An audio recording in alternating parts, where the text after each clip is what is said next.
कैलाश के पावन कंदराओं में महादेव बैठे थे,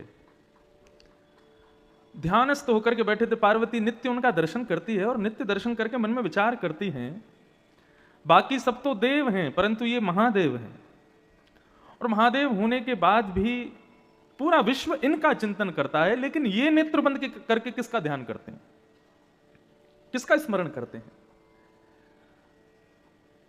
पराम्बा जगदम्बा पार्वती के हृदय में जब ये भाव प्रकट हुआ कि ये किसका ध्यान करते हैं, तब उन्होंने जाकर के एक दिन भोलेनाथ से प्रार्थना करते हुए कहा कि हे भगवान, हे नाथ, आप महादेव हैं, जगदाधीश हैं, विश्वेश्वर हैं, सब आपको प्रणाम करते हैं, आपका ध्यान करते हैं, आपको नमन करते हैं, वंदन करते हैं, परंतु आप यहां कैलाश की कंदराओं में बैठ करके नेत्र बंद करके आप किसका ध्यान करते हो, आप किसका स्मरण करते हो। तब भगवान शिव ने पार्वती जी को श्री राधा कृपा कटाक्ष स्तोत्र सुनाया। मुनिंद्र वृंद वंदिते त्रिलोक शोक हारिणी, कदा करिष्यसि हमाम कृपा कटाक्ष भाजनम।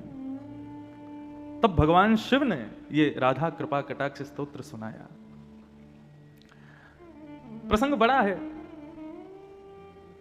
नाथ पहले तो श्री कृष्ण का परिचय देते हैं कि मैं किसका ध्यान करता हूं, उसी में ही रमा रहता हूं, और इनका स्मरण करते करते जब मैं इनको स्मरण करते हुए देखता हूं, किनको, कृष्ण को, तब मैं खोज करता हूं कि ये किसका स्मरण करते हैं।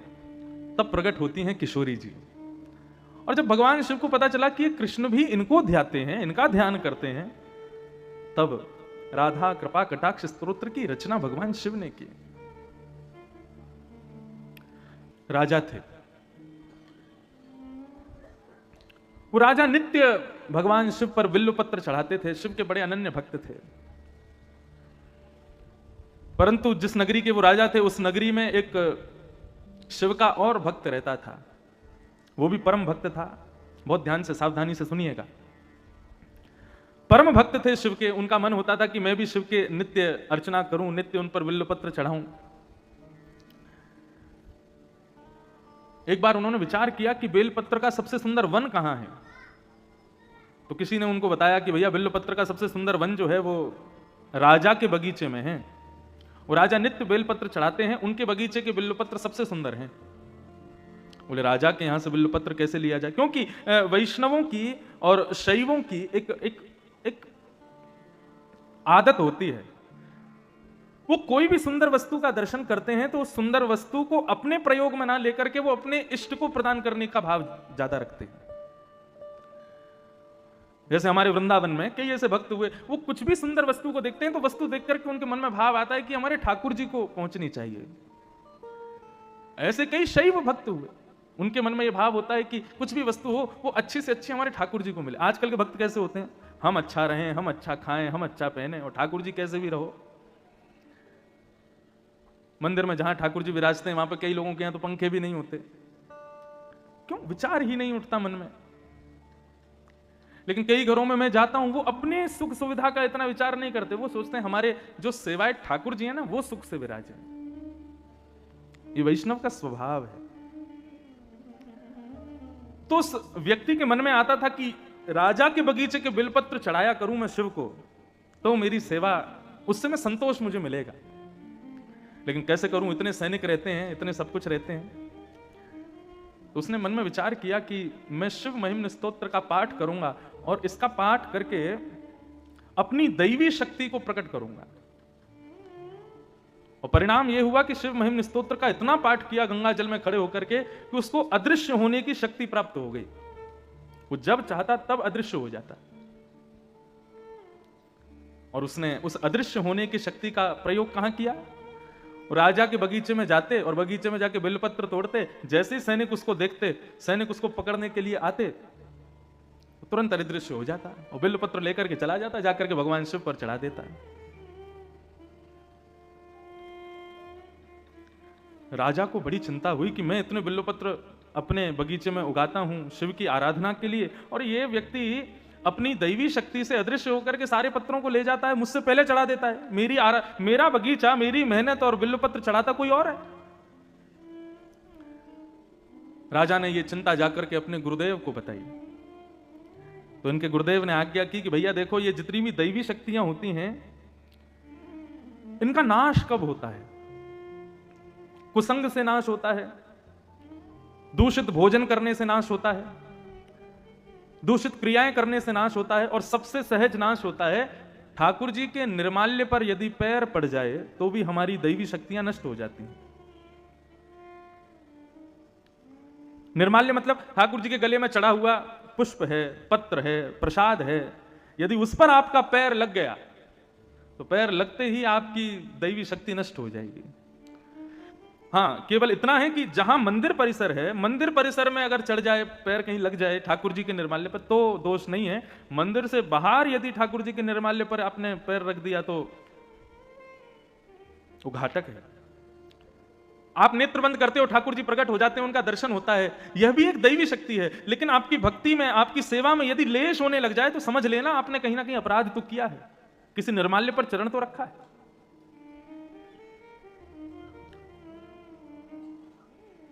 राजा ने जब ये बात सुनी कि निर्माल्य पर पैर रखने से दैवी शक्ति नष्ट होती है, तो शंकर जी के ऊपर चढ़े हुए बिल्व पत्रों को लेकर के राजा गए और जाकर के अपने पूरे बगीचे में फैला दिया। अर्धरात्रि का समय होगा, जब वो भक्त आएगा, वो चोर आएगा, उसको पता नहीं होगा, वो निर्माल्य पर पैर रख देगा तो उसकी शक्ति नष्ट हो जाएगी। अर्धरात्रि का समय, नित्य की सेवा के लिए, बिल्व पत्र तोड़ने के लिए जैसे ही बगीचे में उसने प्रवेश किया, उसको पता नहीं था, शिव पर चढ़े हुए निर्माल्य पर जैसे ही चरण रखा, उसकी अदृश्य होने की शक्ति नष्ट हो गई। उसको पता नहीं था अभी तक, वो तो दिखाते हुए जाता था, जब सैनिक पकड़ने आते थे तब अदृश्य होता था। आज बिल्वपत्र तोड़ने लगा, सैनिक जैसे ही तलवार लेकर के उसको पकड़ने के लिए जाने लगे, उसने जैसे ही अदृश्य होना चाहा, लेकिन आज वो अदृश्य नहीं हो पाया और सैनिकों ने उसको पकड़ लिया। बोले आज आ गया पकड़ में। अब तो वो घबराने लगा, चिंता करने लगा, क्या करूं, कहां जाऊं, कैसे बचूं। सैनिकों ने राजा को बता दिया, बोले कि आज हमने उसको बंदी बना लिया है, पकड़ लिया है। राजा उसको मारने के लिए जैसे ही समीप आने लगे, उस भक्त ने नेत्र बंद करके महादेव का स्मरण किया और स्मरण करते हुए कहने लगा, हे महादेव, मानता हूं कि मैंने चोरी की है, लेकिन किसकी की? पत्र की है। किस लिए की? आपकी आराधना के लिए की है। यदि इससे किसी की संपत्ति नष्ट हुई हो, इससे किसी की आराधना नष्ट हुई हो, तो मैं क्षमा मांगता हूं, लेकिन नाथ, मैंने तो केवल आपकी सेवा के लिए इस कार्य को किया था, आप मुझ पर कृपा करो। और नेत्र बंद करके महादेव का स्मरण करते हुए वहीं खड़े खड़े शिव महिम्न स्तोत्र का गान करना प्रारंभ किया। गान करते करते करते करते करते जैसे ही महिम्न स्तोत्र विराम हुआ, राजा ने जाकर के अपनी तलवार से उस पर प्रहार करना चाहा। स्तुति का विराम होते ही उसकी जो अदृश्य होने की शक्ति थी वो पुनः प्रकट हो गई और वो वहां से अदृश्य होकर के महादेव के पास चला गया। कहने का अभिप्राय क्या है? ये इतनी बड़ी कथा मैंने क्यों सुनाई? शिव महिम्न स्तोत्र में इतनी शक्ति है। यदि आप नित्य श्रावण मास में गंगा में कंठ भर जले में खड़े होकर के नित्य 108 शिव महिम्न स्तोत्र का गान करो, पाठ करो, मन चाही सिद्धि प्राप्त कर सकते हो। यहां तक कि अदृश्य होने तक की सिद्धियां प्राप्त हो जाती हैं शिव महिम्न स्तोत्र से। ऐसे स्तुतियों के राजा हैं शिव महिम्न स्तोत्र, लेकिन वो शिव भी किसकी आराधना करते हैं? हमारे श्री कृष्ण की, हमारी श्री किशोरी जी की आराधना करते हैं, हमारी श्री लाडली जी का नाम गाते हैं।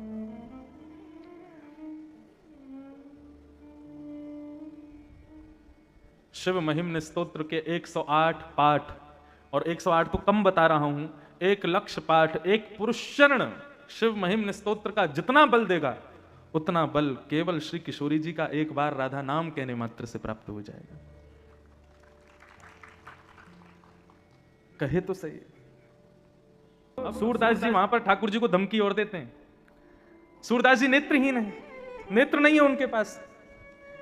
कोई कहता सूरदास जी आपको तो भगवान ने आंख ही नहीं दी। सूरदास जी बोले मुझे भगवान ने आंख इसलिए नहीं दी क्योंकि ठाकुर जी कहते हैं कि भाई संसार इतना मायावी है, जो इसको देखता है वो इसी का हो जाता है। हे सूरदास, मैं तुझे आंखें नहीं दूंगा ताकि तू मेरे अलावा किसी का होए ही ना कभी। सूरदास जी से किसी ने कहा आपको तो आंख नहीं दी भगवान ने, तो सूरदास जी दूसरा उदाहरण क्या देते? बोले मुझे ठाकुर जी ने आंख इसलिए नहीं दी, संसार को आंख दी है। मानो भगवान सबसे कह रहे हैं तुझको आंख दी तू अपने आप अपना रास्ता देख करके चल, कहीं गड्ढा हो तो बच के चल, कहीं ठोकर आवे तो बच के चल। मैंने सूरदास को आंख क्यों नहीं दी? बोले सूरदास को आंख इसलिए नहीं दी, बोले इसकी उंगली पकड़ के तो मैं ही चलूंगा, आंख नहीं दी। तो सूरदास जी तो खुश होते, मुझे आंख इसलिए नहीं दी क्योंकि तुम सब तो अपनी आंखों के वजह से चलते हो, मैं तो ठाकुर जी की उंगली पकड़ के चलता हूं, वो जहां ले जाते हैं वहां चला जाता हूं। लेकिन आज सूरदास जी बड़े उदास, और आज ठाकुर जी से विनती कर रहे हैं, हे नाथ, मैंने जीवन भर आपको हृदय में ही देखा है, नेत्रों से कभी नहीं निहारा क्योंकि मुझे दिखता नहीं, लेकिन मैं इस भाव में था। आपने मुझे नेत्र इसलिए नहीं दिए क्योंकि एक दिन आप प्रकट होकर के मुझे दर्शन दोगे, लेकिन कब होगे प्रकट?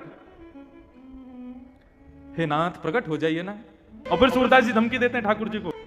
सूरदास जी भगवान से कह रहे हैं कि हे नाथ, या तो मुझे दर्शन दो, नहीं तो लेहो करवट काशी। लेहो करवट काशी का मतलब, अब काशी करवट स्थान भी है, लेकिन आपको बताएं काशी एक चीज के लिए और प्रसिद्ध है। क्या? व्यक्ति अपने अंतिम काल में यहां आकर के रहने लग जाते हैं और विचार करते हैं, इंतजार करते हैं अपनी मृत्यु का, क्योंकि ऐसा मान्यता है कि यहां पर मृत्यु प्राप्त होना मतलब सीधा मोक्ष धाम। काशी की आकृति कैसी, हमारे पंडित जी हमको बता रहे थे, कितना सुंदर भाव। काशी की आकृति कैसी है? धनुष आकार में, और इस धनुष का तो नित्य दर्शन मुझको हो रहा है। मैं जहां से आता हूं, यदि गाड़ी से आऊंगा तो 2 घंटे में पहुंचूंगा यहां, मैं आता हूं नाव से, तो पूरी काशी ऐसे धनुष आकार में, धनुष आकार में काशी है। और उसकी प्रत्यंचा कौन है? ये गंगा जी उसकी प्रत्यंचा है। तो धनुष आकार की काशी, प्रत्यंचा गंगा, और धनुष आकार की इस काशी के बिल्कुल मध्य में कौन बैठे हैं? महादेव। मणिकर्णिका के घाट पर श्री काशी विश्वनाथ बैठे हैं। तो मध्य में ही तीर लगाया जाता है, तो मध्य में चालक बैठा है। तीर क्या है? बोले राम नाम ही तीर है। वहीं मणिकर्णिका के घाट पर आने वाले शवों के कान में राम नाम दान कर देते हैं। मतलब इस काशी रूपी धनुष बाण पर गंगा रूपी प्रत्यंचा से विश्वनाथ यहां मृत्यु प्राप्त करने वाले जीवों के कान में राम तारक मंत्र धारण करके उस प्रत्यंचा को छोड़ देते हैं, और सीधा मोक्ष को पहुंचता है। ऐसा भाव है यहां। तो पहला भाव कि सूरदास जी कह रहे हैं लेहो करवट काशी, मतलब सूरदास जी कह रहे हैं मैं अन्योन्याश्रय कर लूंगा। अन्योन्याश्रय क्या है? एक पति को छोड़ दूसरे पति से प्रेम विवाह करना, ये अन्योन्याश्रय है। तो सूरदास जी मानो भगवान को धमकी दे रहे हैं, बोले यदि आपने मुझको दर्शन नहीं दिया तो मैं आपको छोड़ दूंगा और मैं काशी के जो विश्वनाथ है ना उनकी शरण में चला जाऊंगा। तो लेहो करवट काशी, एक भाव तो ये। दूसरा भाव, लेहो करवट काशी का मतलब आपने यदि अब मुझे दर्शन नहीं दिया तो फिर मैं अपने प्राणों का परित्याग कर दूंगा। हम काशी जा रहे हैं। पहले के जमाने में इतना कहना मतलब घर के लोग पांव पकड़ ले, अरे भैया ऐसा मत कहो। क्यों? काशी जाने का मतलब क्या? बोले कि अब सुधार जाएंगे हम। लेहो करवट काशी, सूरदास जी कह रहे हैं भगवान से।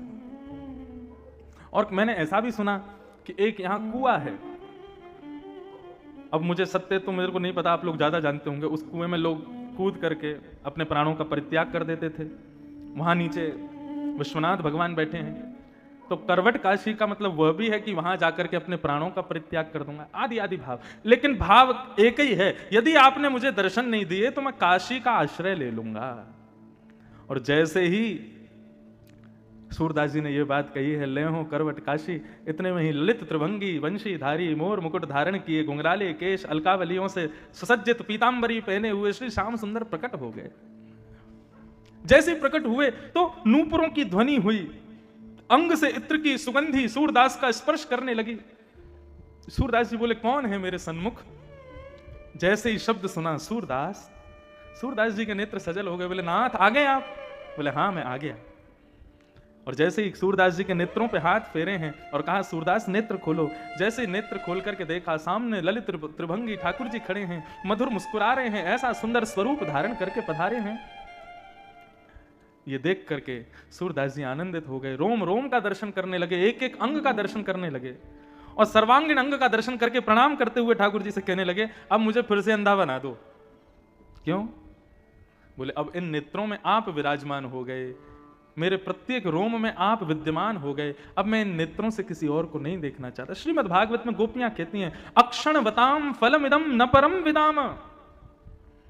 इतना बढ़िया सूत्र गोपियों ने कहा है। गोपियां कहती हैं इन आंखों से स्विट्जरलैंड देखना, न्यूजीलैंड देखना, कश्मीर देखना, कन्याकुमारी देखना, सिंगापुर चले जाना, आदि आदि देश का भ्रमण करके इन आंखों से देखना, तुमने आंख पा करके कुछ नहीं किया। धन मिले तो धन का सदुपयोग करो। ये आंख मिली है तो इनका सदुपयोग क्या है कि जो काशी विश्वनाथ आज मंदिर में बैठे हैं, एक स्थिर होकर के बैठे हैं, नित्य उनको देखना भी इन आंखों की सार्थकता नहीं है। इन आंखों की सार्थकता कब हो कि जब तुम गंगा के घाट पर, काशी के किनारों पर जब घूम रहे हो तो एक दिन एकांत में वही विश्वनाथ भ्रमण करते हुए तुमको दिखाई दे जाए, तो समझना इन आंखों को पाकर के हमने इनको सिद्ध किया है। गोपियां कहती हैं इन आंखों से यदि श्याम सुंदर को चलते फिरते, मुरली बजाते, आनंद करते, रास विहार करते नहीं देखा तो इन आंखों का तुमने सदुपयोग ही नहीं किया। सूरदास जी कहते हैं अब आंख मिल गई और आंख को देखना जिसको है वो मिल गया, अब मुझे कुछ नहीं चाहिए। जिन नयनन में पी बसे दूजो ना ही समाए, अब मुझे फिर से नेत्रहीन बना दो। हम में और बाकी के वैष्णव भक्तों में अंतर क्या है? हम अपनी प्रत्येक इंद्रिय से संसार को भोगना चाहते हैं। आंखों से सुंदर देख लें, जीभ से सुंदर खा लें, कानों से सुंदर सुन लें, त्वचा का सुंदर से सुंदर स्पर्श कर लें। इसी की भागदौड़ में हम लोग दिन भर लगे हैं। लेकिन जिस दिन आपकी प्रत्येक इंद्रिय या तो हरि या फिर हर के लिए ही प्रयोग करे अपना, उस दिन समझना कि हम पर कृपा हुई। नेत्र केवल उनका दर्शन करना चाहें, कान केवल उनको सुनना चाहें, त्वचा केवल उनका स्पर्श चाहे, पैर केवल उनकी तरफ ही चलना चाहें, जिह्वा केवल उनके प्रसाद का सेवन करे, नेत्र केवल उनका दर्शन करें, तब समझना अब वास्तविक हमारा जीवन श्रेष्ठ हो रहा है।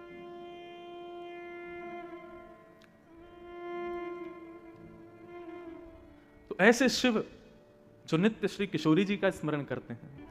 हरिराम व्यास जी इतने विद्वान थे कि वे जहां जाते थे वहां के विद्वानों को चुनौती देते थे कि मुझसे शास्त्रार्थ करो, और जिसको बुलाते उसी को हरा देते। बहुत ध्यान से सब लोग इधर देखो, सावधानी से सुनो। काशी में रहने वालों, आपका रहना यहां सार्थक तब होगा जब आपको वृंदावन जाने की इच्छा प्रकट हो जाए। कैसे? सुनो। तो श्री हरिराम व्यास जी ने मन बनाया कि अब मैंने पूरे विश्व भर के विद्वानों को हरा दिया, लेकिन अब बारी है काशी की। काशी विद्वानों की भूमि है, विद्वानों में सर्वश्रेष्ठ है। यहां के विद्वानों को यदि हराया तो लोग मानेंगे कि हाँ मैं विद्वान। हरिराम व्यास जी अपने सब चेले चपारों के साथ में काशी आ गए, और काशी में आकर के महाराज उन्होंने ऐलान कर दिया कि यहाँ के जितने विद्वान हैं सबको चुनौती देता हूं।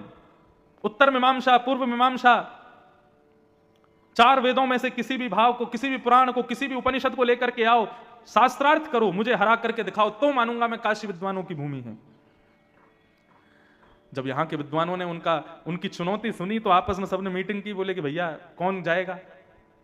सबने कहा, बोले हरिराम व्यास जी साधारण नहीं है, हमने इनका शास्त्रार्थ देखा है, ये अच्छों को हरा देते हैं। हारने में कोई बुरी बात नहीं है, शास्त्रार्थ में तो हारा ही जाता है, एक तो कोई ना कोई हारेगा। लेकिन बात यह है कि उन्होंने विद्वानों को नहीं, काशी को चुनौती दी है। यदि हम में से कोई हारा तो काशी की हार होगी, वाराणसी की हार होगी। तो क्या करें? बोले वाराणसी के राजा के पास चलो। कौन है राजा? बोले विश्वेश्वर।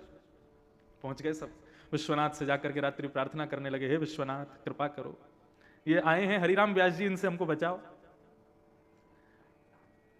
सब ब्राह्मणों ने जाकर के प्रार्थना की। ब्राह्मण तो प्रार्थना करके चले गए, लेकिन आधी रात में शंकर जी हों चाहे हमारे कन्हैया हों, ब्राह्मणों को दुखी नहीं देख सकते।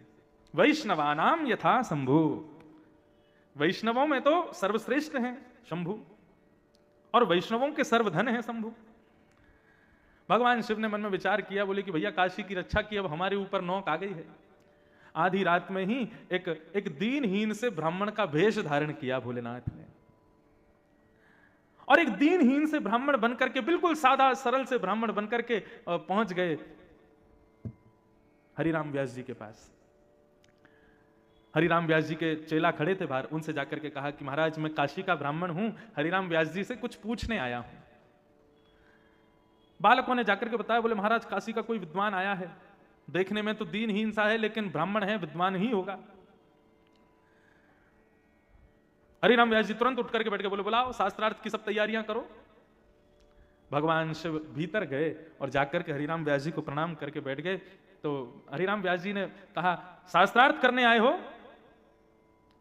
शंकर जी बोले, नहीं मैं तो शास्त्र ही नहीं जानता, तो अर्थ क्या करूंगा, मुझे तो कुछ भी नहीं पता। मैंने सुना है आप बहुत विद्वान हैं, तो एक प्रश्न था मन में, उसका उत्तर जानने आया हूं। हरिराम व्यास जी बोले, ये कोई समय उत्तर पूछने का? सुबह आना चाहिए था, इस समय तो हम शास्त्रार्थ के लिए बैठे हैं। बोले अच्छा तो आप मेरे प्रश्न का उत्तर दे दीजिए, उसके बाद हम शास्त्रार्थ कर लेंगे। बोले पूछो क्या है तुम्हारा प्रश्न। भगवान शिव बोले महाराज मैं ये जानना चाहता हूं कि विवेक किसे कहते हैं।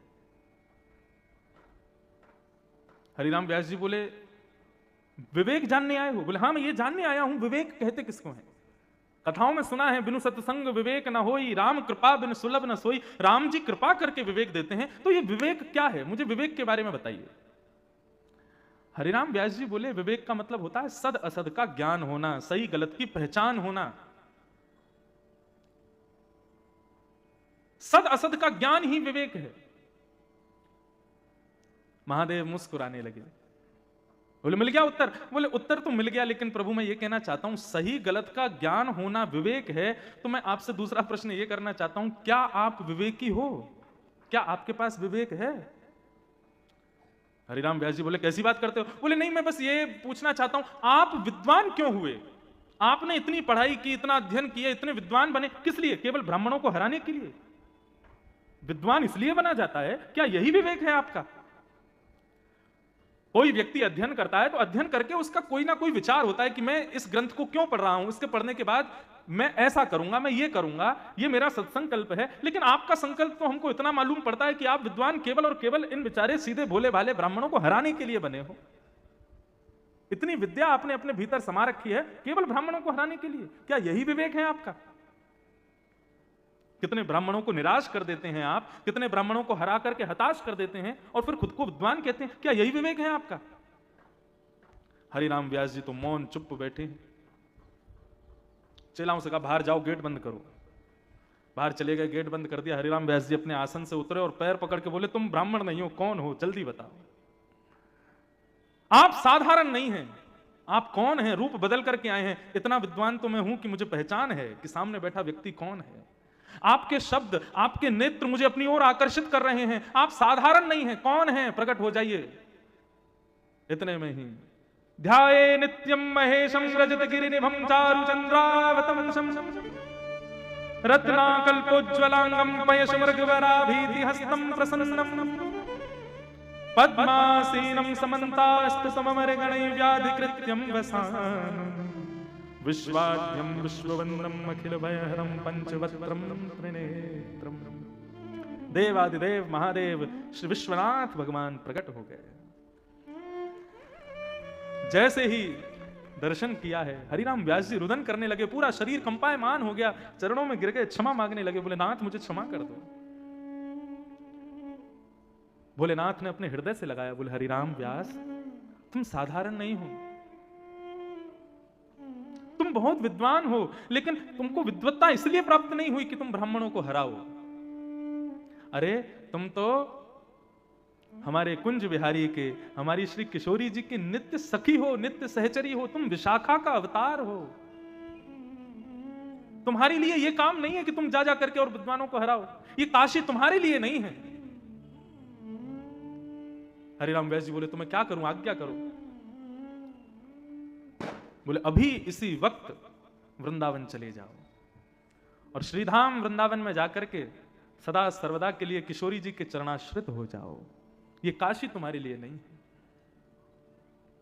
और उसी समय हरिराम व्यास जी अपनी सारी पोथियों को गंगा जी में प्रवाहित करके, बैलगाड़ी भर के पोथियां लेके चलते थे वो, सबको गंगा जी में प्रवाहित किया और गंगा जी को प्रणाम किया, विश्वनाथ को प्रणाम किया और काशी से सीधे वृंदावन चले गए। और वृंदावन में जाकर के वृंदावन के कुंज हमारे मात पिता गुरु बंधु, वृंदावन के लता वृक्ष बल्लरियों को ही अपना भाई बंधु परिवार सखा ये सब के रूप में स्वीकार कर लिया। ठाकुर जी के एक भक्त हुए, उनका नाम था श्री कुंभन दास। क्या नाम था? कुंभन दास। कुंभन दास जी जब गाते थे ना, तो जिस राग को वो गाते थे वो राग सामने खड़ा हो जाता था हाथ जोड़ करके और नेत्रों से आंसू बहाता रहता था। वो कृतकृत्य मानता था स्वयं को जब कुंभन दास जी उसको गाते थे। और क्या कहें महाराज, कुंभन दास जी जब गोवर्धन पर्वत पर जाते थे तो कई राग रागनियां साधारण सा रूप धारण करके आते और आकर के उनसे प्रार्थना करते, कभी हमको भी सेवा में लीजिए, कभी हमको भी गा दिया कीजिए। ऐसे कुंभन दास जी एक बार राग भैरव गा रहे थे और भैरव गाते गाते गाते जैसे गा रहे थे, इतने में ही बादशाह ने, अकबर ने वाहवाही कर दी, वाह वाह वाह। कुंभन दास जी ने देखा ये वाहवाही कौन कर रहा है? किसी ने कहा, बोले बादशाह बाबाई कर रहे हैं। कुम्मन दास जी का वैराग्य कैसा? कुम्मन दास जी के घर की स्थिति ऐसी थी कि उनके यहां पर एक समय भोजन बन जाता तो शाम के लिए भोजन नहीं होता था। राजा की वाहवाही पर चाहते तो कुम्मन दास जी राजा से अपने घर की पूरी स्थिति सही करवा सकते थे, लेकिन कुम्मन दास जी का वैराग्य कैसा? उसी दिन अपनी राग मालाओं में से राग भैरव को निकाल दिया। आज के बाद नहीं गाऊंगा। किसी ने पूछा, क्यों नहीं गाओगे? बोले, जो राग हम इनको रिझाने के लिए गाते हैं, उस राग पर एक छोटे से बादशाह ने वाहवाही कर दी, राग झूठा हो गया, अब ये ठाकुर जी को नहीं दूंगा मैं। गोपाल जी प्रकट हो गए, प्रकट होकर के कहने लगे, बोले कुंभना, ये राजा को मैं नहीं पढ़ा लिखा के तेरे पास भेजो ताकि तेरे घर की स्थिति सुधर जाए, तेरे घर को सब माहौल सुधर जाए। तूने राजा को ऐसे दुत्कार दियो, ऐसे भगा दियो, वहां के सामने राग ही फाड़ दियो। कुम्मनदास जी क्या कहते हैं? बोले, यदि राजा जो सामग्री लाया था वो उससे ले लेता तो अभी मुझे समझाने के लिए आप मेरे पास नहीं आते। आप मेरे पास क्यों आ गए? क्यों मैंने राजा की दी हुई वस्तु को भी ठुकरा दिया। यह है वैराग्य। बहुत ऊंची स्थिति है। यहां हम सुन ही सकते हैं, इन स्थितियों को कर नहीं सकते। हमारी गायकी पे छोटा सा विधायक वाहवाही कर दे तो हम उसके पीछे पीछे होलेंगे, और विधायक जी हमारा ये काम करवा दो, विधायक जी। बादशाह वाहवाही कर गया कुम्मनदास जी के गायन पर। भक्ति महारानी कष्ट में आ गई। नारद जी महाराज ने कहा, देवी तुम चिंता मत करो, तुम्हारा जो भी कष्ट है मैं उसको दूर करूंगा। और नारद जी महाराज सत्कर्म ढूंढते ढूंढते बद्रीनाथ पहुंचे, और बद्रीनाथ में जाकर के सनक सनंदन सनत कुमारों को यह बात बताई कि महाराज, भक्ति ज्ञान वैराग्य की पीड़ा दूर कीजिए। भक्ति तो युवा है, लेकिन उसके दोनों बालक ज्ञान वैराग्य बुढ़े हो गए हैं। ये कैसे संभव हो सकता है कि मां युवा बालक वृद्ध? इस क्रम को ठीक कीजिए भगवान। तब सत्कर्म के रूप में 5 सत्कर्म बताए सनत कुमारों ने, और 5 प्रकार के यज्ञों का वाचन किया। वो 5 यज्ञ कौन कौन से हैं? कि सबसे पहला यज्ञ कौन सा है? द्रव्य यज्ञ। आप मंदिर में दान दक्षिणा करते हो, ठाकुर जी को पुष्प चढ़ाते हो, माला चढ़ाते हो, बिल्व पत्र चढ़ाते हो, दूध चढ़ाते हो, ये सब द्रव्य यज्ञ है, पहली श्रेणी का सत्कर्म। इससे भी श्रेष्ठ सत्कर्म क्या है? तो कहते हैं तप यज्ञ। तप यज्ञ का मतलब क्या है? देखो, तप का सीधा अर्थ होता है अपने शरीर को थोड़ी अव्यवस्थाएं देकर के भगवत स्मृति करना। जैसे कि आप लोग सब नीचे बैठे हो, एक आसन पर बैठे हो, बार बार अपने आसन नहीं बदल रहे हो, एक ही आसन पर बैठ के पूरी कथा सुन रहे हो, यह भी एक तप है। बार बार कथा में उठना, बार बार आसन बदलना, तुम्हारा तप टूट जाता है। शरीर को व्यवस्थाओं से विमुख करना और फिर भगवत आराधन करना, उसी को तप कहते हैं। तो ठाकुर जी पर दूध चढ़ाना, बिल्वपत्र चढ़ाना, आदि आदि चढ़ाना, ये तो एक निम्न कोटि का तप है, निम्न कोटि का यज्ञ है। उससे श्रेष्ठ यज्ञ क्या है? बोले तप यज्ञ। एक आसन में बैठ करके हरि स्मृति करना, हरि कथा करना, हरि कथा श्रवण करना, आदि आदि ये सब भाव, ये तप यज्ञ। दूसरा यज्ञ। तीसरा यज्ञ कौन सा है? बोले योग यज्ञ है। योग का अर्थ क्या है? योग का अर्थ होता है मिलना। हम किससे संबंध रखते हैं? वैष्णवों से संबंध रखते हैं, भक्तों से संबंध रखते हैं। जिसके सिर पर उर्ध्वपुंड है, त्रिपुंड है, उससे संबंध रखते हैं। जो ठाकुर जी की आराधना करता है, ठाकुर जी की भक्ति करता है, ठाकुर जी का नाम गान करता है, उससे संबंध रखते हैं। यह योग यज्ञ है। जो हरि का नहीं, वो हमारा नहीं, ऐसी भावना। अच्छा, इस भावना को भी बहुत ध्यान से सुनिए। आप घर में रहते हैं, घर के कई सदस्य हरि के नहीं हैं, तो वो आपके भी नहीं है। वैसे तो आज्ञा शास्त्र की यही है, गुरु को छोड़ो, पत्नी को छोड़ो, पति को छोड़ो, माता पिता को छोड़ो, यदि वो भगवत मिलन में बाधा बनते हो तो। लेकिन यहां पर एक चीज होती है, क्या? व्यवहारिक धर्म नष्ट हो जाता है, और व्यवहारिक धर्म नष्ट करना भी एक प्रकार से पाप है। तो फिर क्या किया जाए? बहुत सरल है, लेकिन करना थोड़ा कठिन है। सुनो, अपने शरीर से संबंधों का निर्वहन करो, पर मन से त्याग करो। अभी विदेश यात्रा पर था मैं, वहां कई लोग मिले। वो बोले, महाराज जी हम बहुत भक्ति करते हैं, लेकिन हम ऐसे देश में रहते हैं, यहां पर हमारे पास 4 लोग बैठे हैं, तो वो 4 लोग भी गौ मांस भक्षी हैं, उल्टा सीधा खाते हैं, उल्टे सीधे रहते हैं। क्या करें? उनका संग तो करना पड़ता है। मैंने कहा देखो, हमारे शास्त्राज्ञा करते हैं कि हमारे धर्म में शारीरिक उपस्थिति से ज्यादा मानसिक उपस्थिति को ज्यादा श्रेष्ठ माना जाता है। आप शरीर से कहीं उपस्थित हो लेकिन मन से उपस्थित नहीं हो तो आपकी उपस्थिति दर्ज नहीं होगी। लेकिन आप कहीं शरीर से नहीं हो, मन से वहीं का स्मरण कर रहे हो तो आपकी उपस्थिति नित्य मानी जाएगी। जैसे हमारे यहां गाते हैं, प्यारे राधा वल्लभ लाल मन रखियो अपने चरणन में। हम भले ही तन से काशी में रहें, लेकिन हे राधा वल्लभ लाल, हमारे मन को सदा अपने चरणों में रखना। तो मन से यदि नित्य गंगा के तट पर बैठ करके भी आप वृंदावन का स्मरण करते हो तो आपके बही खाते में, आपके जीवन खाते में आपकी नित्य की उपस्थिति काशी की ना होकर ब्रज की मानी जाएगी। क्यों? बोले तन से भले ही कहीं भी बैठे थे लेकिन मन से तो नित्य वृंदावन का स्मरण करते थे। तो हमारे यहां तन की उपस्थिति को श्रेष्ठता नहीं मानी गई, मन की उपस्थिति को श्रेष्ठता दी गई है। मतलब आप तन से संबंधों का निर्वहन करो लेकिन मन से ना करो, तो मन से जो काम नहीं किया है वही श्रेष्ठ माना जाएगा। हरि विमुख करने वाले यदि परिवार के भी हैं तो तन से तो संबंध निभाओ, मन से मत निभाओ बस। लेकिन वो मन का त्याग तन पर हावी नहीं होना चाहिए, वो तन पर दिखना नहीं चाहिए। बहुत कठिन है। या तो देखो मीराबाई जैसे हो जाओ, या तो तुलसीदास, रैदास, सूरदास आदि जैसे हो जाओ, बिल्कुल सबको छोड़ छाड़ के चले जाओ। लेकिन सबके बीच में रह रहे हो तो फिर तन के संबंधों को निभाओ, मन से भले ही मत निभाओ। तन के संबंधों का निर्वहन करना चाहिए। ये बात हम क्यों बता रहे हैं? योग यज्ञ। योग यज्ञ का मतलब उनसे संबंध बनाओ जो ठाकुर जी से संबंध रखते हो। द्रव्य यज्ञ, तप यज्ञ, योग यज्ञ, और उसके बाद चौथा आता है स्वाध्याय यज्ञ। आप नित्य काशी विश्वनाथ दर्शन करने जाओ, उसका जो फल मिलेगा, और नित्य काशी ना विश्वनाथ का दर्शन ना करके नित्य अपने घर में बैठ करके कभी शिव महापुराण का स्तुति पाठ करो, कभी भागवत महापुराण का पाठ करो, कभी रामचरितमानस का पाठ करो, तो काशी के नित्य दर्शन करने से ज्यादा आपको प्राप्त होगा फल, यदि आप स्वाध्याय करते हो। और वो तो सोने में सुहागा हो जाएगा कि आप मानस लेके, पुराणों को लेके वहीं मंदिर में बैठ के ठाकुर जी को सुनाओ। सबसे प्यारी आराधना क्या है भगवान की?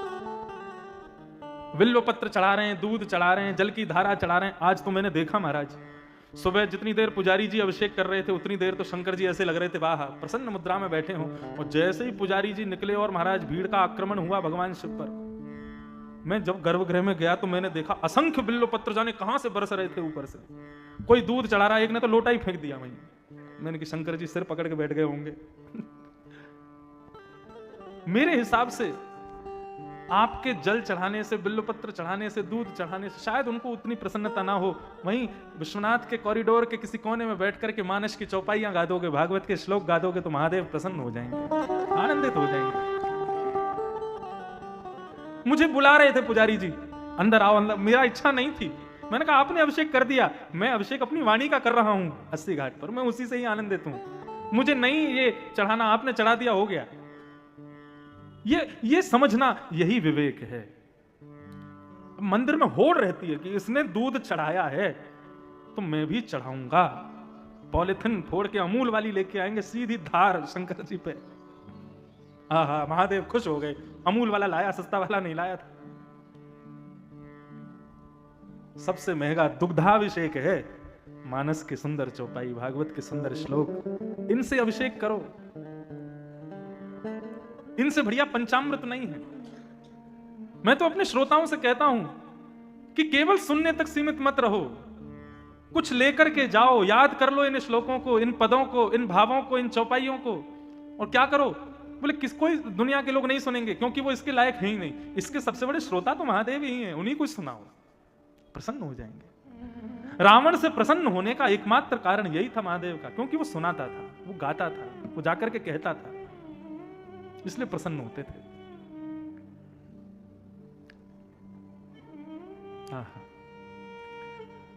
तो द्रव्य यज्ञ, तप यज्ञ, योग यज्ञ, और चौथा है स्वाध्याय यज्ञ। और पांचवा यज्ञ क्या है? शुकाचार्य जी ने जो गीत गाया श्रीमद् भागवत का, इस भागवत की कथा सुनना, इससे बड़ा सत्कर्म दुनिया में कुछ नहीं।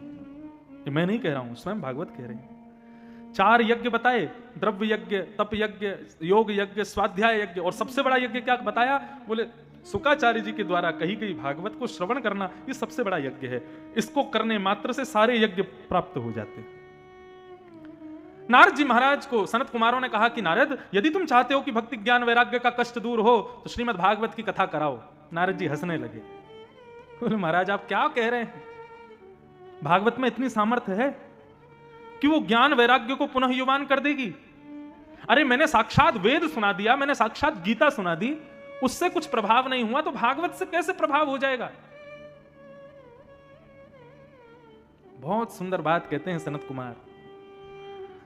सनत कुमार कहते हैं, कितना अच्छा तथ्य दिया है यहां पर सनत कुमारों ने, आहा मजा आ गया सुन के। क्या कहते हैं? बोले आप कहते हो कि आपने भक्ति ज्ञान वैराग्य को वेद सुना दिए, तो जो काम वेद नहीं कर पाए वो भागवत कैसे करेगी? बंधुओं, वेद में और भागवत में अंतर क्या है? वेदों से ही प्रकट हुई है भागवत।